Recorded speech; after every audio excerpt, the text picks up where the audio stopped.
2부 코리안 마켓 사인즈로 돌아왔습니다. 어제 국내 증시는 좀 아쉬운 감이 없지 않았는데 밤사이에 뉴욕 증시가 또 강하게 또 반도체 중심의 강세가 있었던 만큼 국내 증시 화요일장에서는 좀 활짝 웃어주면 하는 바람으로 2부 시작해보겠습니다. 네, S&P 500과 나스닥 8거래일 연속으로 상승했다라는 기록적인 현재 상승 랠리가 오늘 국내 증시에는 어떤 시그널이 되어줄지 저희와 함께 1시간 동안 꼼꼼하게 챙겨보시면 좋을 것 같습니다.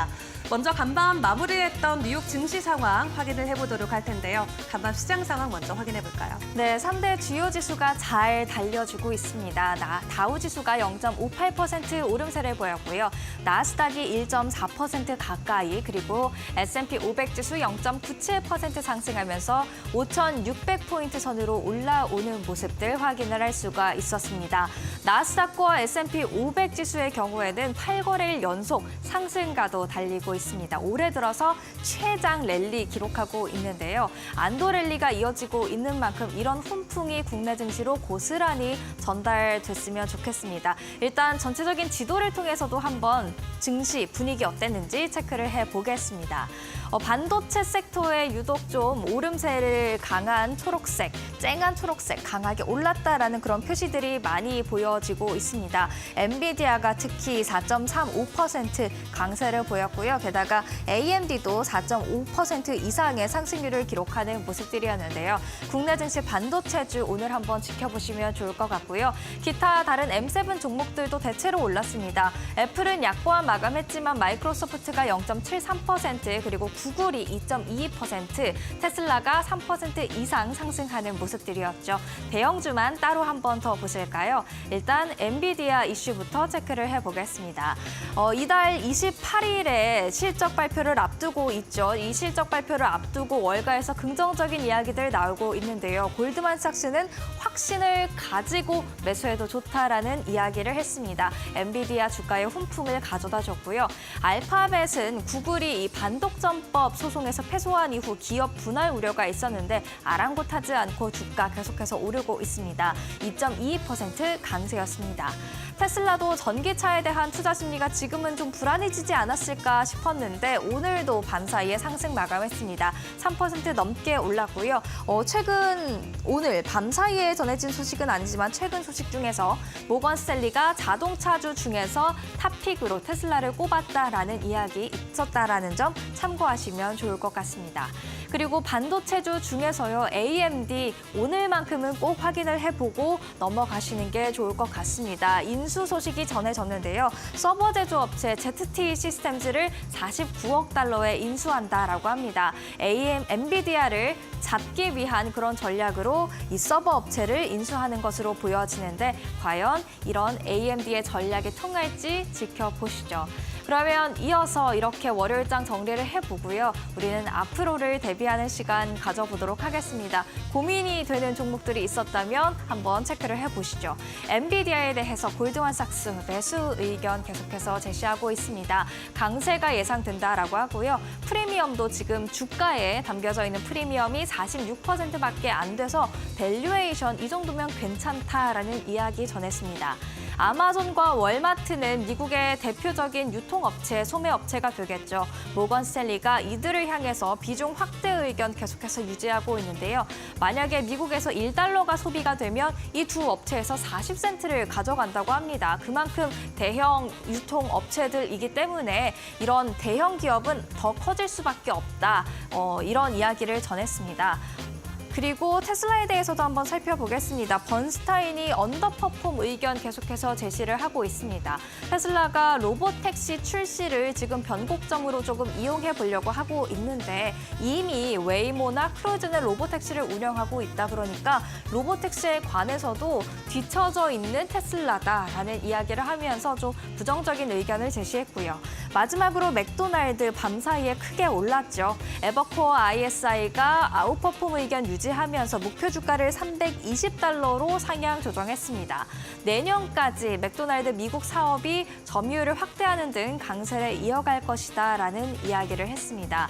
이렇듯 정말 큰 기업 아니면 저가형 제품을 내놓는 기업, 소비주 중에서는 그런 기업들을 찾아 나서야 될 것 같다라는 그런 시그널들 읽을 수가 있었습니다.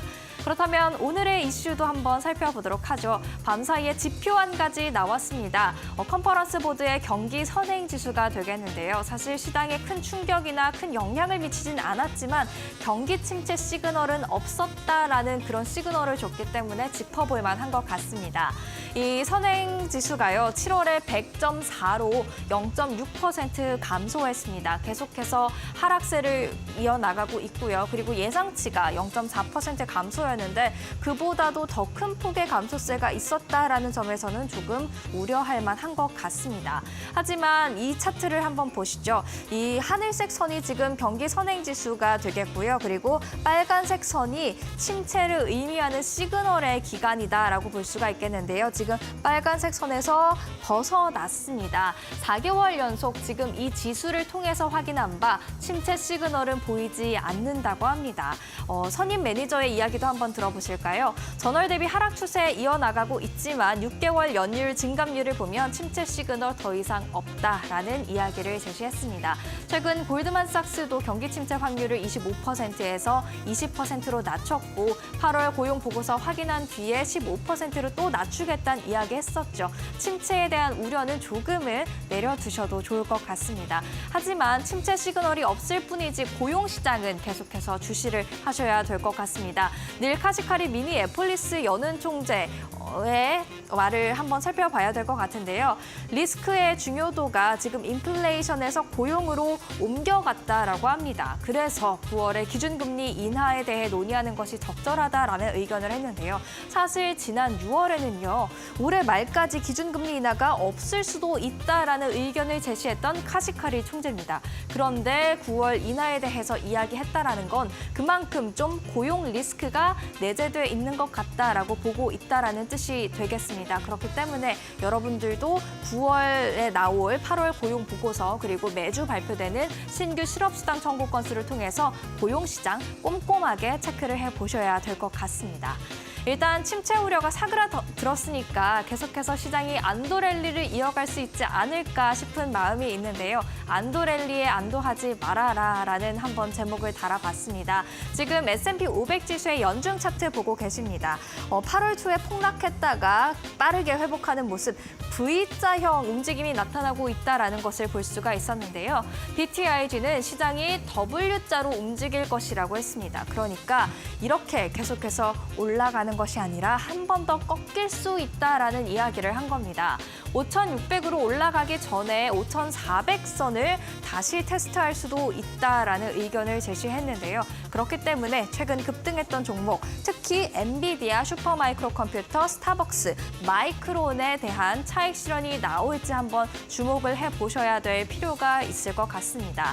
한편 만약에 이들 종목, 최근에 좀 급등한 종목에서 조정이 나온다라고 하면 기다리셨던 분들은 또다시 저점 매수의 기회가 올 수도 있을 것 같은데요. 흔들리는 시장 속에서도 계속해서 마켓 시그널과 함께 시그널 찾아가시면서 안전한 투자 하시기를 바라겠습니다. 그렇다면 국내 증시에서는 또 어떤 이슈들 챙겨봐야 될지 은주 앵커와 함께 체크해 보시죠.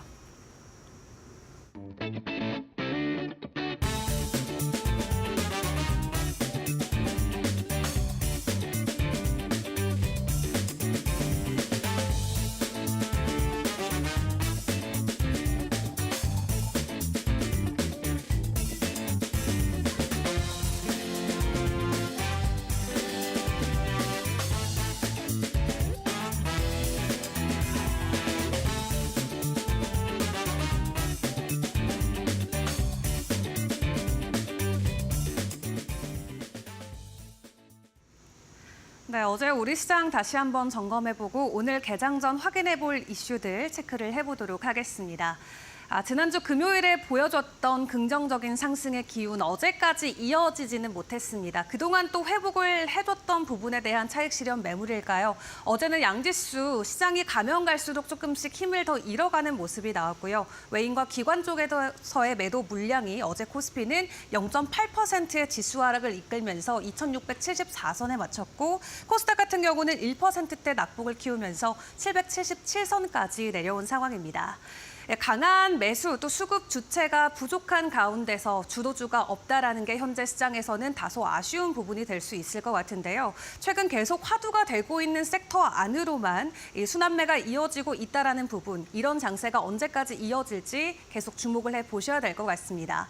이런 가운데 외국인과 기관들은 어떤 종목에 관심을 갖고 있는지 그 리스트 함께 체크를 해보도록 할 텐데 외인 쪽 먼저 체크를 해보시죠. 어제 오랜만에 조선 쪽의 종목들이 순매수 상위 종목에 이름을 올려줬습니다. 현재 조선의 빅3 조선소들이 가동률이 모두 100%가 넘어섰다. 말 그대로 슈퍼사이클 우리가 체감할 수 있을 정도로 굉장히 호황기를 겪고 있다라는 게 느껴지고 있죠. 관련해서 한국조선해양과 현대중공업 어제 외국인들이 많이 담아가는 종목에 이름을 올리기도 했고요. 그에 대한 낙수 효과로 조선 엔진 쪽도 굉장히 좋습니다. STX 엔진 어제 다시 한번 52주 신고가 돌파하면서 선박 엔진 쪽의 수혜주로 떠오르기도 했습니다. 그리고 코스닥 쪽을 확인을 해보시면 제약, 바이오 그리고 미용, 의료기기 쪽으로 지속적인 수급 흐름이 이어지는 모습 확인해 보실 수 있겠는데요. 어제 TNL이 외국인 쪽뿐만 아니라 기관 쪽에서도 순매수 상위 종목의 이름을 올려줬습니다. 이 마이크로 니들 패치라고 불리는 피부결을 개선해주는 미용 의료기기, 이 뷰티 제품을 판매를 하고 있는데 현재 아마존에서 2018년 이후 지속적으로 베스트셀러 1위의 이름을 올리고 있는 만큼 한국뿐만 아니라 해외에서도 엄청난 사랑을 받고 있는 브랜드로 확인을 해볼 수 있겠습니다. 최근 포브스에서 선정한 기업의 이름을 올리면서 또 주가에도 긍정적인 모멘텀으로 작용이 되고 있는데 오늘도 해당 흐름이 이어질지 함께 체크를 해보시고요. 기관 쪽으로 넘어가서 기관 쪽의 분위기도 체크해 보도록 하겠습니다. 기관 쪽 보시면 코스피는 전부 다 금융 그리고 보험주 위주로 매수 흐름이 들어온 모습을 확인을 해보실 수 있겠는데요. 좀 이따 특징주 시간대 다시 한번 짚어드리도록 하겠고요. 코스닥 쪽 보시면 동일하게 제약바이오 혹은 미용 의료기기 그리고 화장품 쪽으로 수급이 들어온 모습을 확인을 해보실 수 있겠습니다. 실리콘투 같은 경우도 최근 공장 가동률을 지속적으로 올리고 있고 이미 상반기 매출액이 전년도의 매출액 90%까지 달했다는 소식이 전해지면서 화장품 쪽으로의 기대감도 계속해서 올라오고 있는 상황이죠. 기관과 외국인들의 매수 종목 리스트는 이러했는데 시장 안에서 전반적인 수급의 흐름은 어디로 향했을지 이 섹터별로 흐름도 파악을 해보도록 하겠습니다.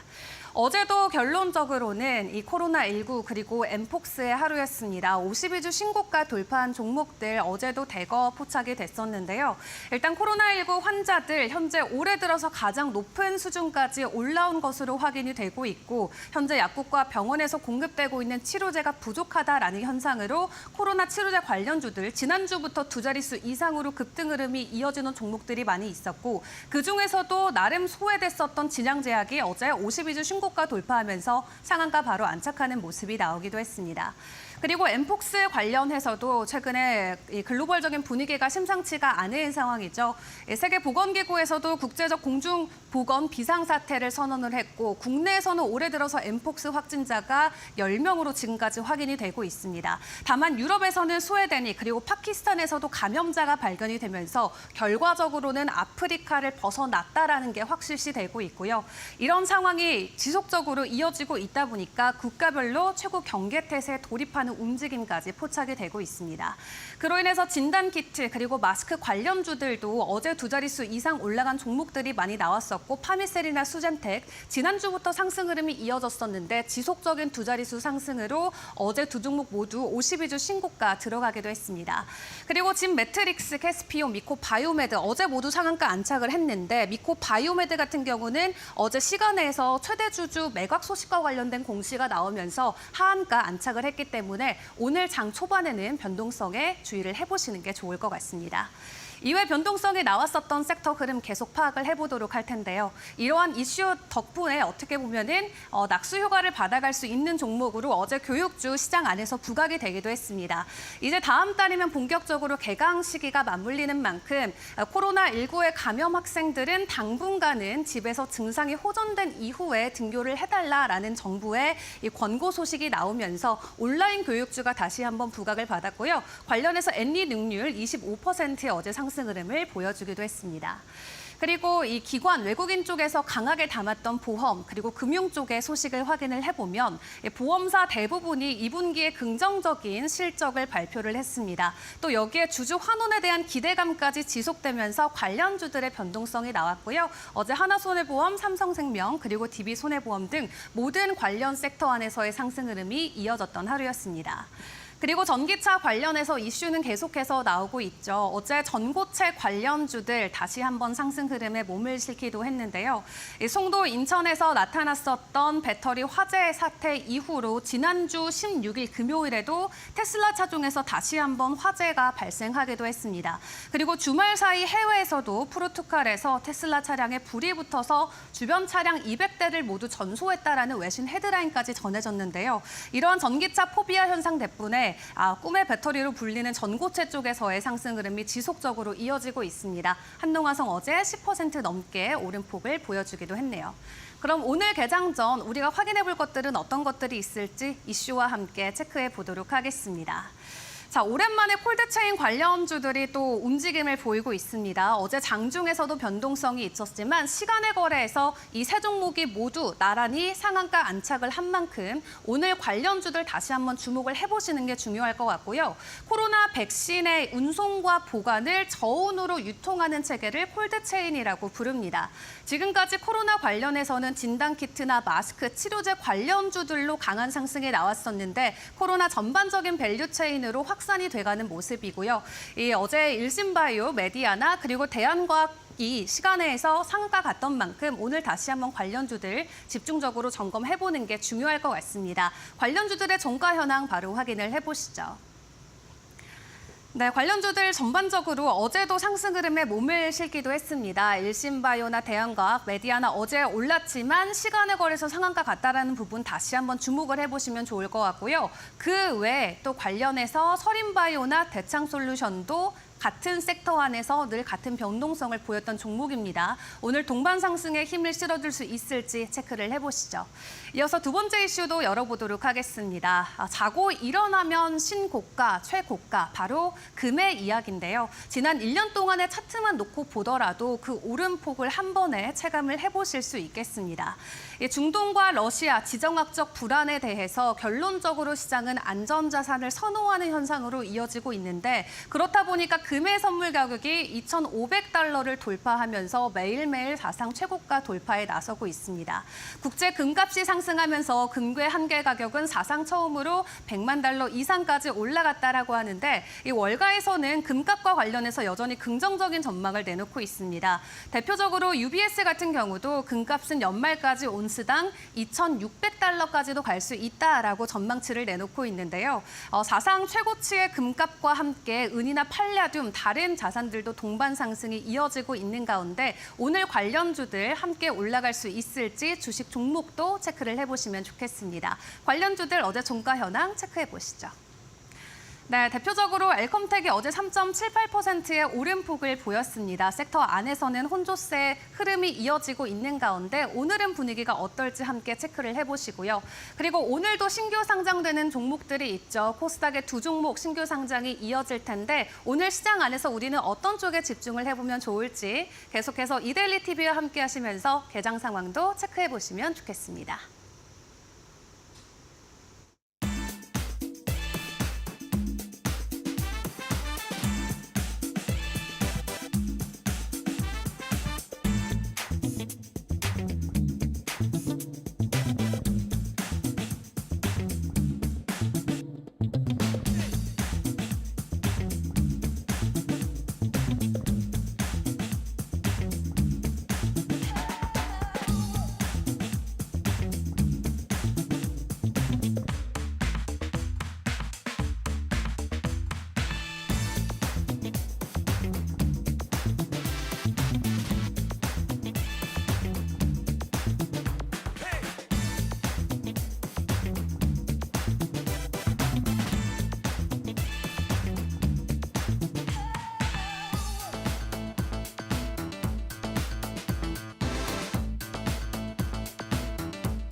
네, 시청자 여러분 안녕하십니까. 8월 20일 화요일입니다. 이데일리 TV 뉴스 브리핑 시작합니다. 예, 외국인들이 이번 주 들어서 또 파네요. 그러니까 8월 들어서는 외국인들의 움직임이 정말 한 주 단위로 진검다릅니다. 표 한번 보시죠. 아주 8% 코스피가 급락을 하면서 정말 패닉을 줬었던 8월 첫째 주. 사실상 둘째 주죠. 이제 8월 5일부터 8일까지 그 전주에 8월 2일부터 팔기 시작했으니까 5거래일 연속 그때 팔았죠. 8월 5일 날이 이제 하이라이트였고요. 이날 외국인들이 1조 5천억이 넘는 주식을 팔았고 이날 코스피가 2,440선까지 그때 밀려나서 정말 그때 이제 시장 분위기가 패닉이었습니다. 공황 상태에 빠졌을 때고. 그다음에 6, 7, 8, 4일 계속 팔아서 5거래일 연속 순매도를 했었고요. 그러다가 이제 그 지난주 마지막 날 사기 시작해서 지지난주죠 이제. 그다음에 지난주는 내내 샀습니다. 그래서 5거래일 연속 외국인들이 순매수를 하면서 지난 8월 16일 같은 경우 지난주죠.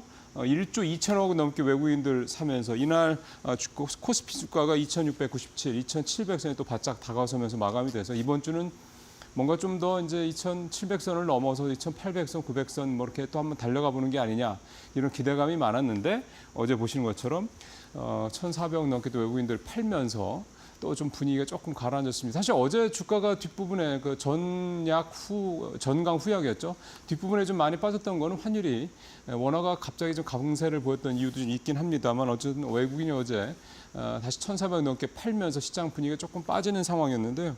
그 외국인들 사는 걸 좀 보면 어제 보험과 증권 등 금융주들을 대거 매입을 했습니다. 그리고 또 샀던 업종이 음식료, 의약품, 비금속 광물인데 보면 이 업종들이 지난주 반등 시점에 지난주에 그 전주에 8월 첫째 주에 확 떨어졌다 그 다음 주에 반등할 때 비교적 상승폭이 좀 작았던 그런 업종들이었거든요. 그러니까 그런 쪽으로 그러니까 덜 오른쪽으로 외국인들이 순매수를 하고 있다 이렇게 좀 봐야 될 것 같고 일단은 이번 주에 있는 잭슨홀 미팅이라든가 한국은행 금통위 등등등 이 중앙은행 이슈들 어느 정도 가시화되기 전까지는 이런 경계감, 신중함들 이어지지 않겠냐. 전반적으로 이런 얘기들 많이 나오고 있습니다. 그러니까 투자자분들께서도 조금 신중한 접근 필요한 시기다 이렇게 봐야 되는 거죠. 2차 전지주 얘기는 글쎄요. 이게 좀 어떻게 봐야 될까요?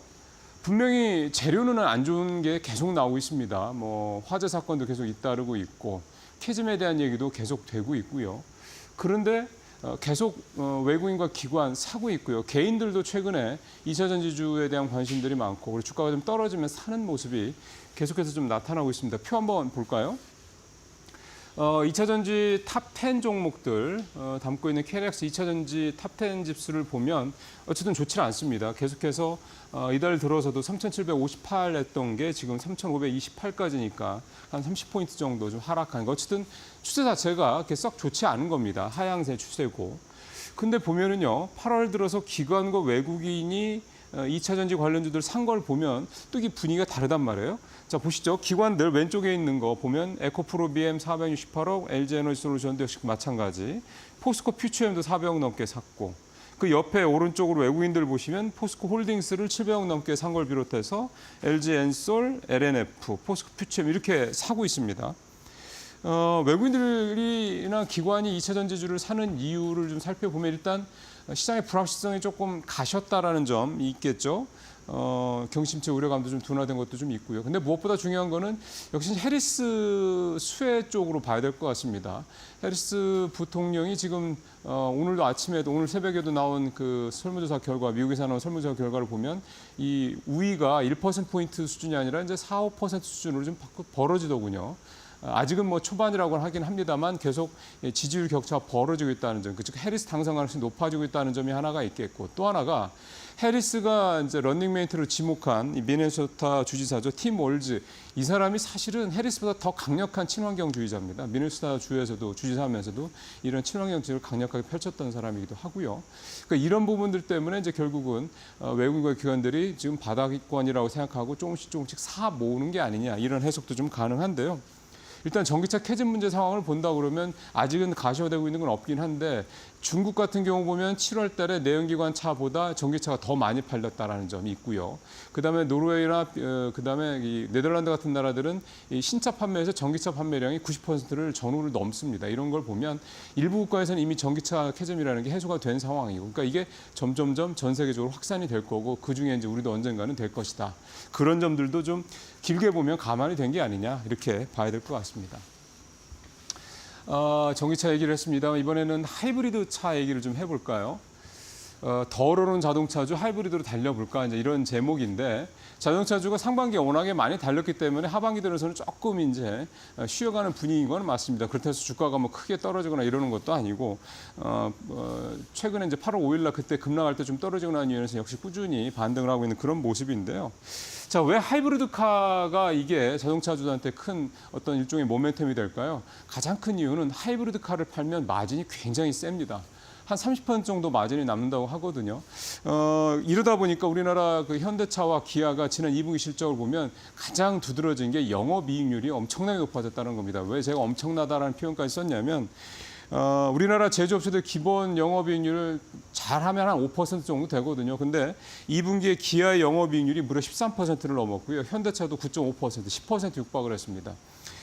비교를 해보면 BMW가 11%, 테슬라는 6% 정도밖에 안 되거든요. 그러니까 현대차와 기아가 얼마나 영업이익률이 지금 높은 상황인지를 잘 알 수 있는 대목인데, 그 견인차, 그 주역이 바로 이제 하이브리드카라는 거죠. 지금 표를 한번 보시겠습니다. 표를 보면은요, 이 현대차와 기아의 이제 하이브리드카 쪽에 서플라이 체인에 있는 기업들 나오는 걸 보실 수가 있을 텐데, 보시면 세방전지, 코리아 FT, 삼보모터스, SJ 세종 이런 회사들인데, 코리아 FT 같은 경우는 최근 한 2주 사이에 주가가 50% 가까이 이게 지금 급등을 한 그런 상황이고, 세방전지도 30%, 40% 가까이 크게 오른 그런 모습입니다. 이게 최근 2주 사이니까 특히 장이 이제 굉장히 하락한 다음에 이제 반등장이 저렇게까지 올랐다는 걸 생각하면 굉장히 시장에 이쪽에 이제 매기가 많이 몰려 있다 이렇게 좀 볼 수도 있는 건데, 특히나 이제 현대차 같은 경우는 EREV라고 그래가지고요. 이게 이제 기존 하이브리드카보다 더 연장을 할 수 있는 그런 차입니다. 이게 무슨 소리냐면, 하이브리드카가 이제 배터리가 이제 소모가 다 되면 이제 휘발유나 이제 경유로 돌아가는 거 아닙니까? 근데 이 EREV라는 이 하이브리드 차 이 기술은 이렇게 배터리가 소모가 다 되면 기존에 있는 엔진을 돌려서 거기서 배터리를 다시 충전하는 그런 상황이 됩니다. 그러니까 차가 달리면서 배터리를 다시 충전하는 이런 기술이 되는 거죠. 그러다 보니까 기존에 있는 하이브리드 카보다 100에서 110km를 더 갈 수 있다고 그럽니다. 당연히 이런 차가 나온다 그러면 사고 싶은 생각이 좀 들겠죠. 전기차로 넘어가기에는 아직은 좀 과도기니까요. 특히 전기차 이 배터리에 대한 소모, 이 부분에 대한 부담감이 있는 분들 같은 경우는 특히나 더 관심이 많을 것 같은데요. 마침 현대차 이걸 올 하반기에 출시를 한다고 그럽니다. 그러니 이런 식으로 계속해서 하이브리드카 기술이 더 발전을 하다 보니까 전기차 캐즘이 아직 계속되고 있는 상황에서 사람들의 관심이 더 갈 수 있고, 이게 현대차와 기아, 자동차주들의 영업이익률을 끌어올리는 그런 견인차 역할을 하고 있다 이렇게 볼 수가 있는 겁니다. 자, 마지막으로 이제 패션업계 얘기 좀 해보겠습니다. 짧게 뭐 말씀을 드리면, 일단 올해 2분기 실적을 놓고 보면 패션업계는 뚜렷한 양극화입니다. 비싼 옷을 파는 그런 프리미엄 패션 업체들은 대부분 실적이 굉장히 부진했고요. 그다음에 반면에 이 안다르나 브랜드엑스처럼 애슬레저 쪽 옷을 파는 회사들은 굉장히 실적이 좋았습니다. 실적 내용을 좀 살펴보면, 일단은 주요 5개 패션 업체들, 프리미엄 패션 업체들이죠. 삼성물산 패션무브는 한섬, 신세계 인터내셔널, F&F, 코롱 F&C. 이 회사들 같은 경우는 영업이익률이 대부분 다 마이너스였습니다.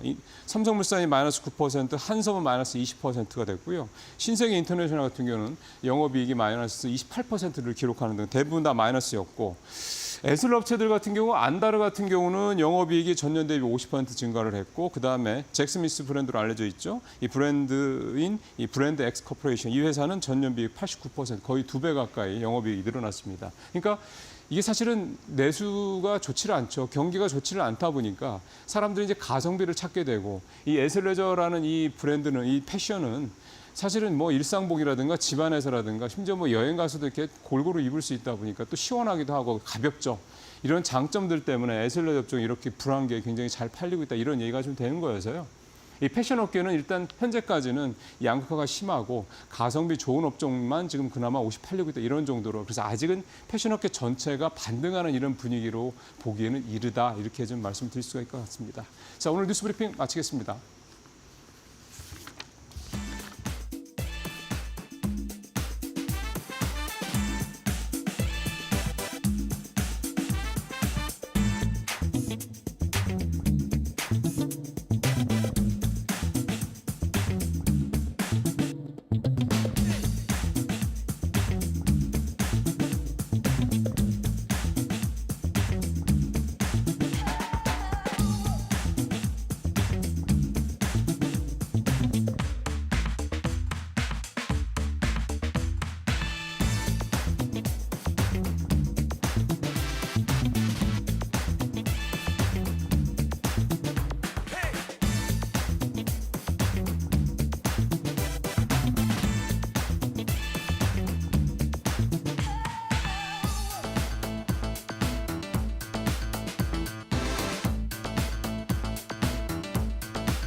네, 마켓 비하인드로 이어가도록 하겠습니다. 이번 시간에는 이영훈 IM증권 서울금융센터 이사와 이야기 나눠보겠습니다. 이사님 어서 오세요. 네, 안녕하십니까? 네, 지난주에 일단 미국에서 대거 쏟아졌던 경제 지표에 집중을 하면서 나름 글로벌 증시가 V자 반등을 해주는 것처럼 보여지고 있습니다. 다만 중요한 건 이번 주에는 굵직한 여러 가지 정치 이벤트들이 준비가 돼 있다는 게 될 것 같은데 일단 민주당의 전당대회 준비가 돼 있습니다. 우리가 경제적인 측면에서는 어떻게 대응을 해야 될지 궁금한데 이사님 어떤 전략을 갖고 계실까요? 민주당 전당대회는 이제 8월달 이제 후반 시작된 이번 주에 이제 시작이 되니까 네. 이것 때문에 사실은 그 해리스 후보가 이제 컨벤션 효과 때문에 8월 내내 네. 지지율이 많이 올라왔었고 또 실제로 그 미국 미디어들이 대체적으로 트럼프보다는 해리스에 좀 우호적인 스탠스를 좀 취하다 보니까 해리스 관련된 주식이라고 할 수 있는 쪽은 아무래도 바이든 정부의 정책하고 연결이 되다 보니까 그린 에너지 섹터, 뭐 태양광이 됐든 뭐 풍력이 됐든 네. 또는 이제 또 그 전기차와 관련된 쪽도 많이 빠지기만 하다가 좀 반등을 주는 그런 그림이 나왔었는데 저는 이 해리스의 효과 자체는 컨벤션 효과는 사실 이번에 이제 전당대회를 끝으로 피크 아웃이 될 것 같고 이 다음부터는 실제로 정책 싸움이 되지 않겠느냐. 물론 지금 최근에 트럼프가 정책보다는 좀 그 사람 특유의 그 개인 플레이, 독설 이런 걸 가지고 이제 어필을 하고 있긴 하지만 이제 9월에 있을 이제 토론회라든지 이런 걸 통해 가지고 이제 앞으로 결정이 날 것 같고요. 이 해리스 트레이드 쪽으로 연결을 시켜가지고 보는 쪽에서는 요번에 그 해리스가 발표했던 정책 가운데서 그 인플레 억제하고 삶을 좀 질을 개선하기 위해서 식품 가격을 갖다 제한하겠다. 네. 뭐 이런 것들이 이제 또 논란이 되다 보니까 이게 긍정적인 측면이 아니라 부정적인 측면으로 해가지고 우리나라의 그 음식료 주식들이 또 영향을 좀 받는 그런 측면이 있기는 했습니다. 근데 요 부분보다는 저는 그 미국 대선을 바라보는 시각에서는 오히려 누가 돼도 자유로운 쪽에서 좀 포커싱을 하는 게 더 낫지 않겠느냐라는 말씀을 지난주에도 말씀을 드렸었고 네. 관련해서 말씀드렸던 게 방산하고 그다음에 바이오 네. 그리고 하나 우리나라의 강점이 있는 조선 이런 쪽이 상대적으로 좀 편안한 구간이 될 수 있겠다라는 말씀 계속 드리고 있습니다. 네, 정치 이벤트를 앞두고 있지만 어디가 되든 모두 수혜를 받아갈 수 있는 공통 섹터에 조금 더 집중하는 게 좋지 않을까라는 전략 함께 공유를 해주셨고 사실 이 트럼프 트레이드에 어떻게 보면 한풀이 꺾이고 최근에는 이 해리스 트레이드와 관련된 종목들이 나름 시장에서는 많이 주목을 받았던 것 같습니다. 대표적으로 뭐 친환경도 생각을 해볼 수 있겠고 연결해서 2차 전지까지 우리가 좀 확장을 시킬 수 있을 것 같은데 사실 최근 전기차에 대한 인식이 글로벌적으로 굉장히 부정적인 시기를 겪고 있잖아요. 그런 가운데서도 2차 전지나 전기차 관련주들의 긍정적인 부분으로 생각을 해볼 수 있는 게 해리스의 승리가 될 것 같은데 해리스가 당선되면 2차 전지가 살아날 수 있는 모멘텀으로 작용이 될까요? 일단 우선 대전제는 네. 정책 자체만 놓고 보면 트럼프보다는 해리스가 되는 게 2차 전지 전기차에 유리한 건 맞아요. 네. 근데 그에 앞서 가지고 사실 그런 정책적인 측면에 앞서 가지고 먼저 주목을 해야 되는 거는 최근 논란이 됐던 경기 침체 있습니다. 경기가 만약에 침체가 된다고 그러면 누가 당선이 되더라도 자동차라는 내구재 자체가 워낙에 비싸잖아요. 기본적으로 자동차가 덜 팔리게 될 가능성이 높거든요. 그렇기 때문에 이 부분에 대한 거는 체크는 하셔야 되는 부분이 있고 그래서 이제 매크로에 대해서 경기 침체에 대한 부분을 고민해야 되는 건 분명하고 그리고 이제 최근에 전기차에 대해서 좀 논란이 있고 뭐 화재가 나고 이런 부분들이 있잖아요. 네. 어떻게 보세요? 우리는 되게 심각하죠. 왜 심각하냐면은 우리나라가 사는 주거 형태가 보면 아파트가 많잖아요. 그렇죠. 밀집돼 거기다가 있으니까. 예, 아파트가 많은 데다가 요즘은 지상 주차장 거의 없고 그렇죠. 지하 주차장이 있다 보니까 네. 이게 이제 더 크게 부각이 될 수밖에 없습니다. 근데 우리나라에 국한된 뉴스라고 보시면 맞아요. 왜냐하면은 미국이라든지 유럽을 보면은 아파트가 별로 없어요. 그렇죠. 그죠? 네. 그러니까 이게 주거 형태가 다르기 때문에 이건 우리나라에 국한된 이슈인데 이게 이제 전기차 포비아 현상을 우리나라 내부적으로는 좀 일으킬 수 있어요.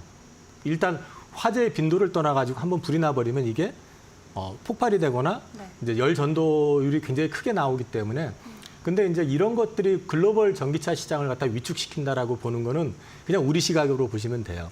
다만 전기차의 어떤 성장 자체, 메커니즘 자체가 최근에 보면 미국도 7월달 전기차 판매량이 전년 대비 감소한 거로 나오고 있거든요. 이게 저는 개인적으로 여러 가지 이슈가 있지만은 경기 침체 노이즈하고 무관치 않다. 최근에 보시면 오늘 이제 발표났던 경기 선행 지표 같은 경우도 사실 예상보다 안 좋게 나왔거든요. 그리고 그 전에 지난주에 이제 증시를 좀 달궈줬었던 소매 판매 같은 경우는 예상치를 넘어서 가지고 1% 성장이 나왔는데 그 내용을 열어보면 자동차 그 할인 판매가 많이 들어가 있다는 거죠. 네. 그래서 이제 이거는 사실 현재 보여지는 그런 것보다는 경기 침체에 대한 부분을 좀 더 주목을 해서 보셔야 된다라는 게 제 개인적인 생각이고 네. 외국인들이 최근에 그럼에도 불구하고 조금 주식을 사들어오는 경향이 있는데 이거는 최근에가 아니라 연초부터 보시면은 조금씩 사들어왔었어요. 그거는 공매도 상환에 대한 부분도 있고요. 그다음에 최근 가장 많이 빠진 섹터가 2차 전지 섹터잖아요. 네. 그렇기 때문에 빈집 효과, 최근에 전체적으로 업종별로 순환매가 계속 이루어졌었기 때문에 그런 거에 대한 기대감도 좀 일정 부분 작용하고 있는 것 같습니다. 네. 전기차 포비아, 국내와 또 해외에서 체감하는 게 다를 수 있다 말씀을 해주셨고, 저도 전기차 포비아를 영어로도 검색을 해보니까 우리나라는 화재에 대한 게 전기차 포비아라면 해외에서는 충전 인프라가 부족한 네, 현상이 맞습니다. 전기차 포비아라고 네, 인식을 하고 있더라고요. 그래서 국내와는 조금은 다른 상황이고, 어떻게 보면 전기차 좀 경기 침체와 관련돼서 더 취약할 수 있다라는 부분 저희가 인지를 함께 해보면 좋을 것 같습니다. 그리고 이번 주에 이제 한국뿐만 아니라 미국에서도 통화 정책과 관련된 이벤트들 준비가 되어져 있는데 어떤 시각으로 저희가 바라봐야 될까요? 일단 지금 그 연준이 금리 인하를 할 거라는 거는 거의 상수가 되고 있잖아요. 네. 오늘 이제 닐 카시카리 매파로 분리되셨던 분조차도 금리 인하에 대한 거는 이제 해야 되는 쪽 그쪽으로 방향을 이제 전환을 하신 걸 봐가지고는 분명히 금리 인하 가능성은 굉장히 높아졌다라고 네. 보면 사실은 지금 경기에 대한 논란 또는 고민을 하고 있는 거는 연준보다는 한국입니다. 일단 내수 경제가 침체가 돼 있는 건 맞는 네. 얘기고 지금 우리 한동안 좀 이제 금리가 조금 완화되고 하니까 잠잠해진 것 같지만은 PF 이슈라든지 이런 것들이 풀린 게 없어요. 부동산 가격 올라간다고 하지만 그건 서울 지역의 일부 지역에 국한된 현상인 거고 네. 실제로 지금 이런 PF 리스크라든지 또는 지금 최근에 보시면은 뭐라고 그러죠? 그 TMF 사태 이런 것들 때문에 또 이제 연쇄 그 디폴트 리스크도 커지고 있는 상황이고 그렇기 때문에 어쩌면 금리 인하가 상수가 됐고 또 원화 강세가 안 나오다 갑자기 어떻게 크게 나왔잖아요. 네. 그런 걸 감안해 봤을 때는 저도 개인적으로 100%라고 얘기는 못하지만은 이번 한은에서 금리 인하를 선제적으로 할 가능성도 있지 않을까? 저도 개인적으로 그런 생각은 좀 하고 있습니다. 이미 캐나다나 유럽에서는 미국보다 먼저 금리 인하를 했던 만큼 우리나라도 선제적으로 단행할 수 있다라는 부분 시사해 주셨고 그렇다 보니까 달러가 요즘 조금 힘이 빠지고 있는 상황이죠. 환율 전망이나 앞으로의 증시 영향은 어떻게 될지도 궁금한데 어떻게 보고 계실까요? 우선 어저께 원화 가치가 갑자기 급격하게 상승을 했죠. 근데 이제 그 이유가 시장에서 명확하게 찾지를 못해가지고 다들 엔캐리 얘기도 또 나오고 네. 별 얘기가 다 나왔는데 사실 어저께 엔화보다 원화 강세 폭이 더 컸어요. 달러 대비로 보면. 네. 근데 이제 종합해서 보니까 그 이머징 마켓 통화, 기타 통화라고 분류될 수 있는 통화의 어떤 가치가 상승했었던 측면에 비해 가지고 원화가 그동안 좀 저평가받는 구조였었다는 거죠. 왜? 거기에 사실 부응을 못했었잖아요. 예를 들어서 엔화가 160엔을 넘어갔었던 게 140엔대 초반까지 갔다가 지금 146엔 정도 와 있는데 원화는 지금 1360원, 70원 하던 게 계속 그 자리에서 그냥 옆으로 기고 있었던 상황이었거든요, 사실상. 그게 어저께 저평가 요인이 어떤 요인 때문에 그런지 모르겠지만 한꺼번에 해소가 된 측면이 있다. 근데 이제 마침 그거와 관련돼 가지고 최근에 엔화 강세에 베팅하는 물량들이 더 많아지고 있다는 얘기들이 나오고 있잖아요. 그리고 지금 딱 봐도 연준은 금리 인하 기조가 이제 상수가 된 상황인 반면에 일본 같은 경우는 어쨌든 급하게는 안 하더라도 금리를 인상해야 되는 그런 구조가 돼 있는 상황이다 보니까 엔화 강세에 베팅하는 물량들이 많아지게 되게 그러면 달러의 약세에 대한 부분에 대해서 베팅이 좀 들어오고 있는 거 아니냐. 그래서 어저께 과하게 좀 빠진 측면은 있지만 네. 기본적으로 원달러 같은 기준으로 봤을 때도 그러니까 원화의 가치는 점진적으로 마찬가지로 좀 상승할 가능성이 있다. 그런 측면으로 좀 보시면 될 것 같습니다. 네, 앞으로도 강세 이어질 수 있다라고 전망 함께 주셨고 좀 증시로 또 시각을 돌려서 함께 분석을 이어가 보도록 하겠습니다. 코스피와 코스닥 어제는 상승 흐름에 함께 몸을 실어주지 못했는데 간밤에 또 뉴욕 증시가 긍정적으로 마무리했던 부분은 오늘 또 우리가 기대를 해볼 만한 부분이 될 것 같습니다. 그럼에도 월가에서 또 간밤 나왔던 전망치를 보니까 지금 V자로 반등해주긴 했는데 W 형태가 될 수도 있다라는 전망도 있더라고요. 이사님 어떻게 보실까요? 지금 시장이 솔직히 말씀드리면 저도 네. 되게 어렵습니다. 어려운데 예측했었던 부분보다 빨리 반등을 했고요. 그다음에 이제 어저께 같은 경우도 일본 엔화 강세 때문에 이제 우리 아시아 증시는 전체적으로 영향을 받았는데 또 미 증시가 또 세게 반등이 나왔잖아요. 네. 근데 지금 사실 미국 증시도 보면은 경기 선행 지수라든지 이런 것들을 보면은 경기 침체 시그널들은 계속 보여주고 있는 상황이에요. 그러니까 침체라기보다는 후퇴 시그널. 네. 그러면 그것보다 이제 반등을 나왔던 건 또 엔비디아에 대한 긍정적인 해석, 또 금리 인하에 대해서 이제 닐 카시카리 같은 매파조차도 이제 거기에 동의했다. 네. 이런 부분들이 반영이 돼서 이제 반등을 준 건데 중요한 거는 지금 최근에 그 반도체 지수 QQQ라고 하나요? ETF 같은 경우도 반등을 하고 있는데 거래량이 크게 실리고 있지는 않아요. 그래서 이게 본격적인 회복이냐에 대한 부분은 조금 더 지켜볼 필요가 있고요. 그리고 이제 이번에 잭슨홀 미팅이 있잖아요. 잭슨홀 미팅 끝나고 나서 파월이 어떤 얘기를 할 것인지에 대해서는 어쩌면 지금 선반영되고 있는 걸 수도 있다. 갑자기 경기 어려우니까 우리가 금리를 앞으로 세게 인하를 하겠다 이런 얘기 할 가능성은 거의 별로 없잖아요. 지금 네. 봐서는 여전히 미국은 건재하고 그렇죠. 그에 비해서 고용에 대한 부분을 우리가 지키기 위해서 금리 인하에 대해서 좀 더 전향적으로 생각할 수 있다 정도 나올 가능성이 있다고 보여지는데 그런 부분들이 좀 선반영되는 측면이 좀 있다라고 보여지는데 9월 들어가서 가게 되면은 이제 미국이 또 납세의 달 9월 15일 날 이제 이런 부분들이 같이 연결이 되기 때문에 오히려 지수는 저는 급반등하는 것보다는 네. 그냥 상단이 좀 막히는 상태에서 박스권으로 좀 움직이지 않을까 싶고요. 여기서 빠진다 그러면은 FOMC 전까지 만약 주가가 빠진다 그러면 네. 주식을 조금 싸게 살 기회가 될 것 같고 거꾸로 주가가 조금 지금 지수에서 좀 올라가는 그림이 나와가지고 차익을 좀 실현할 수 있는 여건이 된다 그러면 저는 일정 부분 현금 비중을 조금 더 늘릴 생각을 좀 하고 있습니다. 네, 일주일 동안의 급락과 일주일 동안의 급반등, 말 그대로 V자 형태를 띠면서 글로벌 증시가 현재 굉장히 급격한 변동성에 놓여져 있는 상황이죠. 현재 구간에서 어느 정도 또 증시가 선반영을 하고 있는 부분이 있을 수도 있기 때문에 상단은 막힐 수 있다라는 거, 어느 정도 또 횡보가 이어질 수 있고 만약 추가 하락이 나온다라고 했을 때 우리가 기회로 생각을 해보면 좋겠다 말씀해 주셨습니다. 국내 증시만 놓고 봤을 때는 사실 요즘 중소형주, 특히 코로나나 엠폭스 관련해서 중소형주에서 52주 신고가 랠리가 이어지면서 어떤 분들은 체감하기로는 증시가 굉장히 좋은 거 아닌가라고 착각을 하실 수도 있을 것 같아요. 근데 말씀해 주셨던 대로 반도체나 이렇게 대형주 위주로의 주도주에서 수급이 비어있는 상황이기 때문에 사실 지수가 굉장히 불안하다라고 느껴지긴 하거든요. 삼성전자나 SK하이닉스가 가야 결론적으로는 국내 증시가 간다라고 또 표현이 될 수 있을 것 같기 때문에 국내 반도체 투탑의 앞으로의 흐름은 저희가 어떻게 예측을 해보면 좋을까요? 일단 반도체 업황을 놓고 말씀을 좀 드리면 HBM 같은 경우도 여전히 쇼티지 상태고 삼성전자가 HBM3 퀄 테스트 통과가 된다 하더라도 네. 이제 수율의 문제가 있기 때문에 그게 바로 공급 과잉으로 연결될 가능성은 제한적으로 봅니다. 그래서 이제 그쪽과 관련된 부분은 여전히 플러스가 될 부분이 있는 데다가 HBM에 좀 집중을 하다 보니까 지금은 이제 8단이잖아요. HBM3가. 네. 근데 이걸 12단으로 이제 교체한 내년에 이제 적용을 한다고 하면은 웨이퍼 투입량 자체가 더 늘어나게 되는 거죠. 반면에 D램 쪽, 레거시 제품 쪽은 지금 설비 투자도 별로 일어나지 않은 상태에서 웨이퍼 투입이 그쪽으로 많이 진행이 되는 측면이 되다 보니까 D램은 쇼티지가 계속 발생이 될 수 있다는 거죠. 그러니까 결론적으로 말씀드리면 저는 삼성전자하고 하이닉스는 상대적으로 다른 반도체 업체들 대비해서 네. 하방은 좀 제한적일 가능성이 높다. 그렇게 저는 보고 있고요.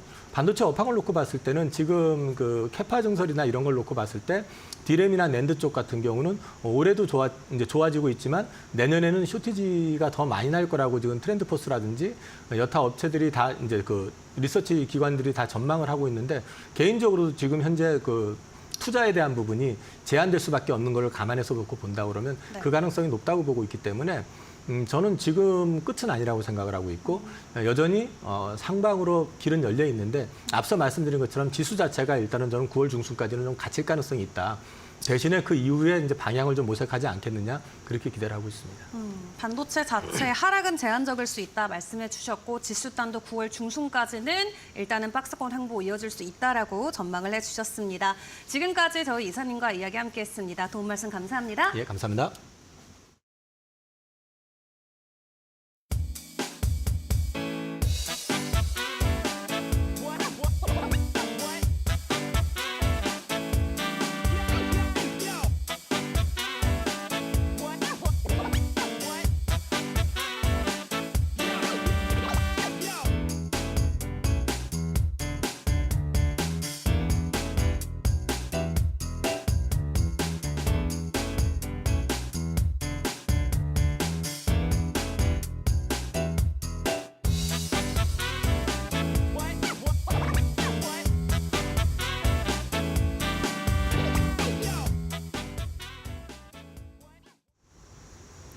어제는 국내 증시가 장 초반에는 조금은 눈치를 보는 모습들이 아니었나라는 생각이 듭니다. 올랐다가 내렸다가 보합권에서 등락을 좀 반복하는 모습들이 나타났었는데요. 과연 오늘 장은 어떻게 될지 조금은 기대를 가지고 한번 지켜보도록 하겠습니다. 네, 어제 삼성전자나 SK하이닉스의 낙폭이 지수의 전반적인 상승에 또 제한을 줬었는데 간밤 뉴욕 증시 안에서의 반도체주 상승 오늘 국내 증시에도 긍정적으로 적용이 될 수 있기를 바라보도록 하겠습니다. 계속해서 개장도 저희와 함께 챙겨보시길 바라겠고요. 저희는 오늘 준비한 소식은 여기서 마무리 짓고 내일 아침 같은 시간에 다시 인사드리도록 하겠습니다. 오늘도 저희와 함께 해주신 여러분 고맙습니다.